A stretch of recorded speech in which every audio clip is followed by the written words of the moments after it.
think the characters that started this place, the culture they created, continues to exist today.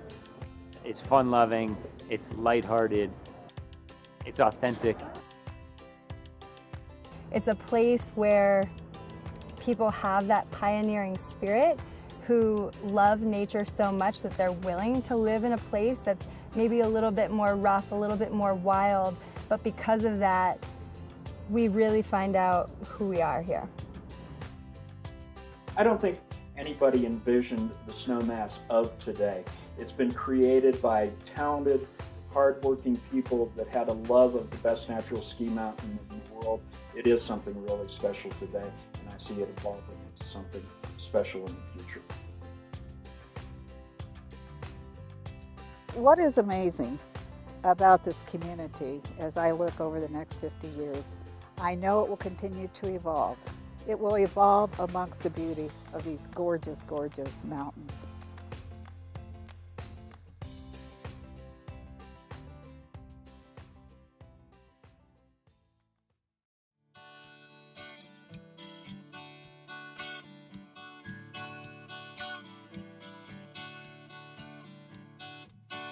I would say we created the whole village out there faster than you can get a permit to build a house in Aspen anymore. I mean, it was extraordinary.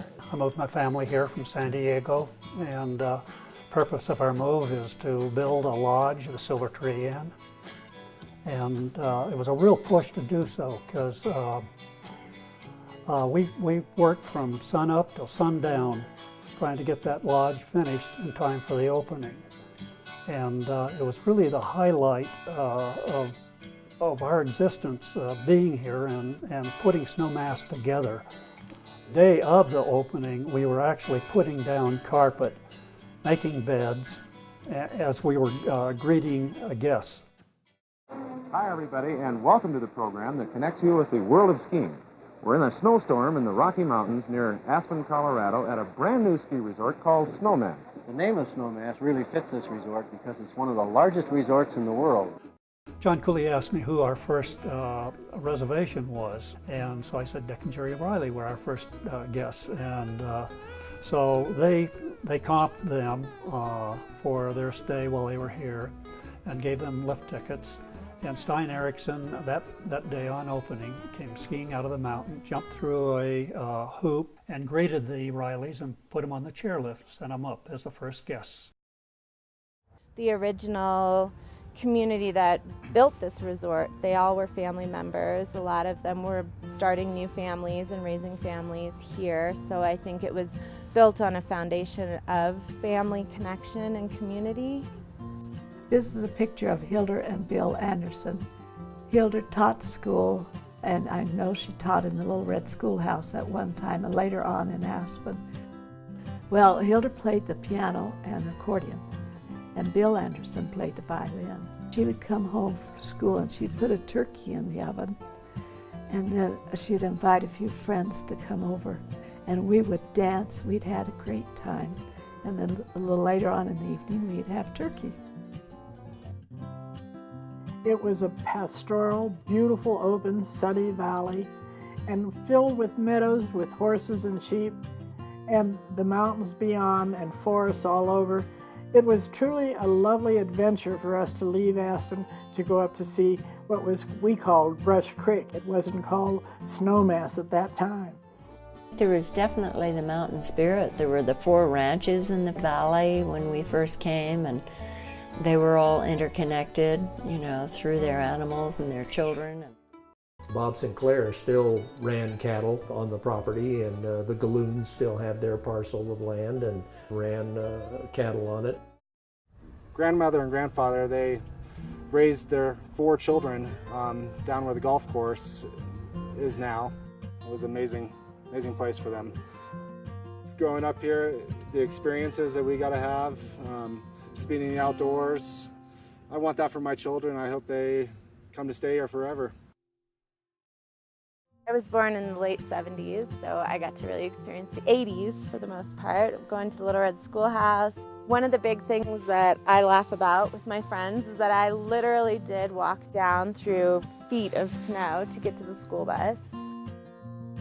The mountain views are big, the mountain itself is big, there's plenty of terrain to experience on a daily basis, and I never get tired of it. I drive up here every day, and I come around the corners on Brush Creek and I see Snowmass Mountain, and it just takes my breath away. There was a guy named Tommy Thompson. He had a plane. I'm not sure if they did it on a whim, but they had looked at it, and he landed on top of the burn. He did it more than once. He would land going uphill till he ran out of speed, get up far enough, and they'd get out. They'd turn the plane around, and he'd take off downhill. I think once he flipped the airplane and Stuart Mace had to rescue it, bring it out.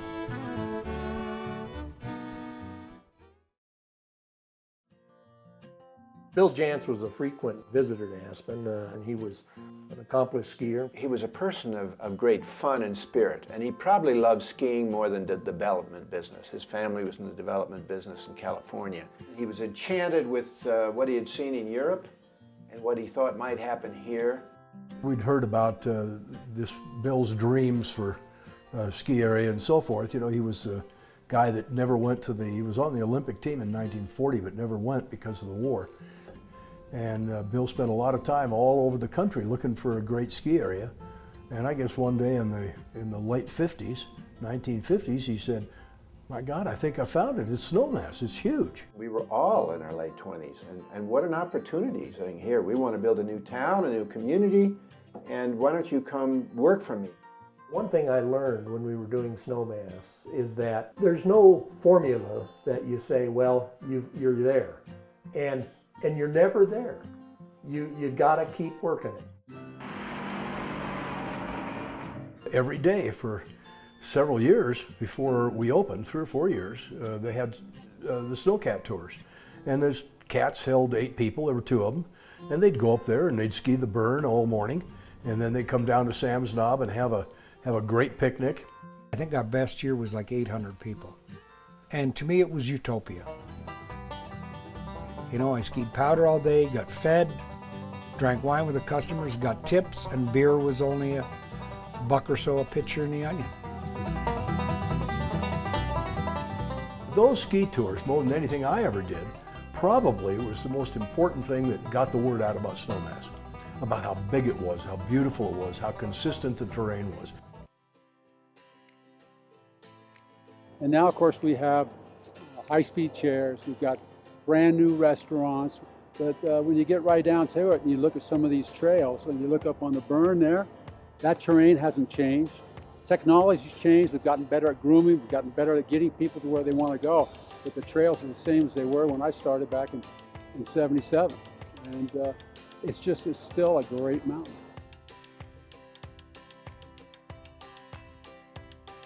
It's this huge mountain that has everything you could ever want on it, from just mellow groomers to a world-class park and pipe to awesome, more backcountry riding.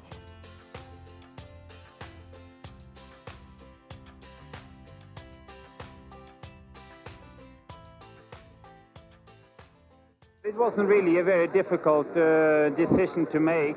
I had an offer to come here about a year ago, and I knew the people behind Snowmass. I have skied Snowmass for about 6 years. The manners that Stein insisted on were just perfection. All his ski instructors would always shake hands with all their clients and, you know, help them on with their skis and boots and whatever needed doing. We came from Sugarbush, Vermont, and there was a group of about a dozen of us, Europeans coming here when Snowmass was going to open in '67.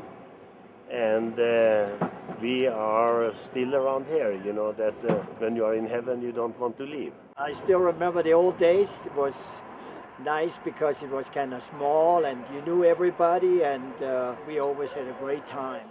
And then watching this ski and snowboard school of Snowmass grow to a size where we can help every guest that we encounter, we help them feel like a local. We bring a sense of adventure. We share what Snowmass is with them.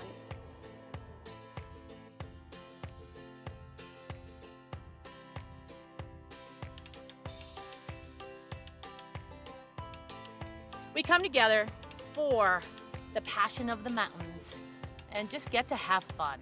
We go out, we ski, we laugh, we play, and generations continue to come back. And they remember the fun that they had at ski school, and they want to come back here and be part of it. They want to share their passions with other generations. And that's the relationship and the family we have at ski school. You can't beat it. Everyone can't handle the powder like patrolman Tom Marshall. I was the assistant patrol leader from 1967 when it opened to about 71. I was going into the cirque from different places and, you know, figuring it out. And the cirque was sort of, you know, they said, oh, they'll never develop it. And it was a exploratory tour. And so I would always take some patrol with me. And they loved it. I spent quite a few years in the wall. And now with the wall, what they're doing with the wall amazes me. Because people said, oh, you'll never get that open. Snowmass's sort of alter ego is that it has some of the greatest steep lines in Colorado. Lots of cliffs, lots of things to jump off, lots of really adventurous ski terrain. In the early 2000s, where people, myself included, were starting to kind of air or jump the biggest cliffs at Snowmass. And I had my eye on this prize, which was right next to Possible Gully. I'd been looking at it for years. Nobody had ever done it. He looked up at the rock and said, hey, would you take pictures if I jumped off of that? And I thought, absolutely, I would take pictures if you jumped off of that. He set up, he got in position. I went around and rode the high alpine chairlift by myself and got up to the top of the cliff with my heart pounding. We counted down, he dropped off. I held the shutter open on the camera and got as many frames as I could. It was the cover of Skiing magazine, so it's fun to kind of ski under that and sort of think back to my youth and my early days here in Snowmass and some of the things that we used to do.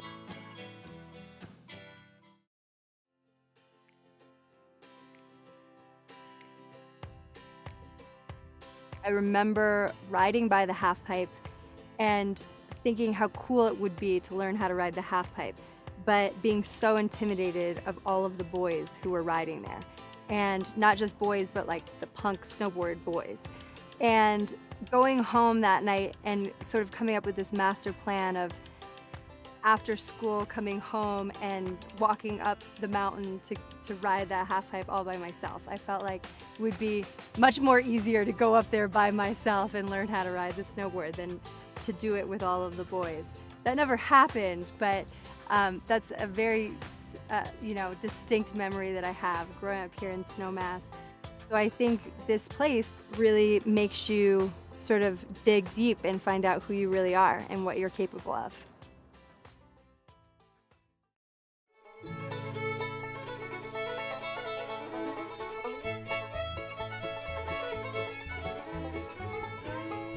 We operated the timber mill from 1978 until 1991. Every day was a party. We had a live band. One of them was Twerp Anderson and the Country Cannonball, the Grown Men with the late Kenny Thomas. Well, the place to be, après-ski, was the timber mill. People just had a fantastic time. They danced in their ski boots. Everyone knew everyone, and we had some of the best parties we've ever had there in the history of the timber mill were Mardi Gras parties. It was the people that made the business. It wasn't the building itself. And it was a family.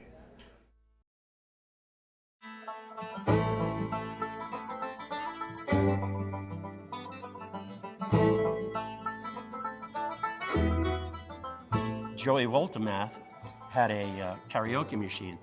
We would invite people from the back of the line to come up and sing karaoke, and then we would appeal to the crowd. If they all gave a thumbs up, they could go to the front of the line. The crowd would yell and boo and send them to the back of the line, and they would plead to sing another song. We said, no, you have to go to the back of the line. And the crowd was very responsive to those who could sing, and they'd give them a big thumbs up, and the people would go to the front of the line.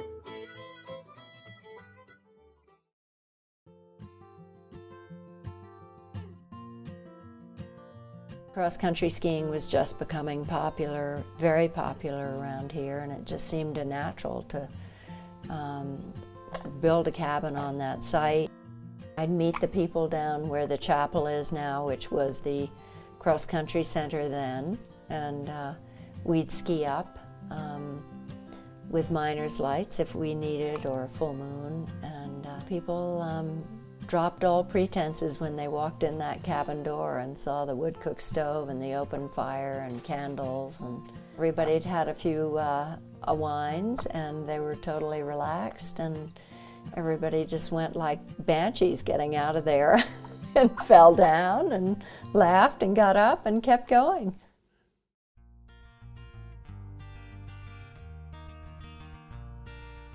We have so many people that have come from the very beginning that know exactly the menu items that they want when they walk in that door. We have the most loyal clientele. One of the funny things is to see them come in their 60s and not get that first senior discount. Then build to, hey, I turned 70 this year and I get that first one, the ones who are counting down to 80. And the 90-year-olds that we have coming up that we buy their lunch, and we have people who have been counting down to that milestone for years, and it's fun to watch that, and they come back in with their families, and we get to see the same people each year, which is really fun.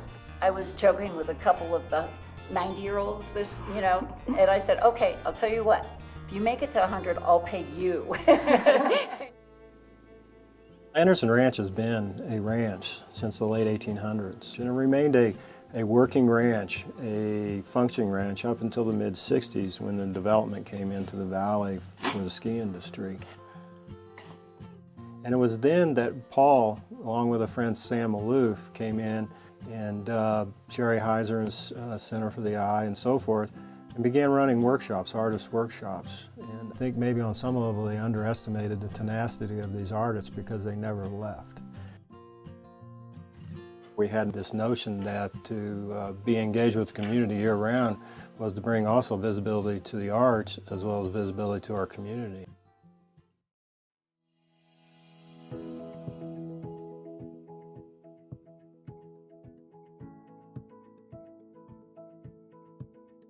Snowmass has a wonderful history.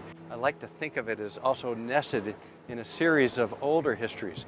Welcome to the Ice Age Discovery Center, home of the finest high-elevation Ice Age site in the world. So the femur is the longest bone in the body, and this is the longest bone in the body of the largest mastodon ever. The biggest accumulation of mastodons ever found in the world. And right here in our backyard. And it's fantastic to see the community so supportive of science, science education, and our own natural history. Snowmass has become a center of environmental innovation. We've done several green LEED certified buildings.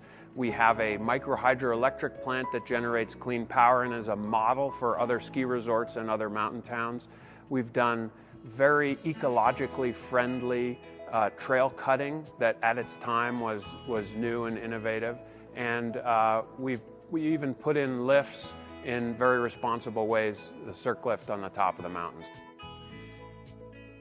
Growing up here has really just made me proud, so proud to live in a community that's has really been a trailblazer in standing up for the natural environment and looking towards more sustainable ways to continue to live in harmony with nature. I fell in love with the place.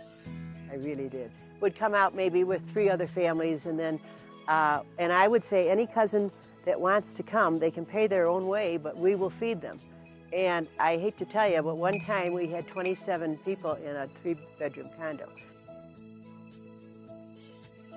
Snowmass in particular seems to be to have this magnet to it, but have this special draw, have this special vibe about it that made people want to stay and make a life here.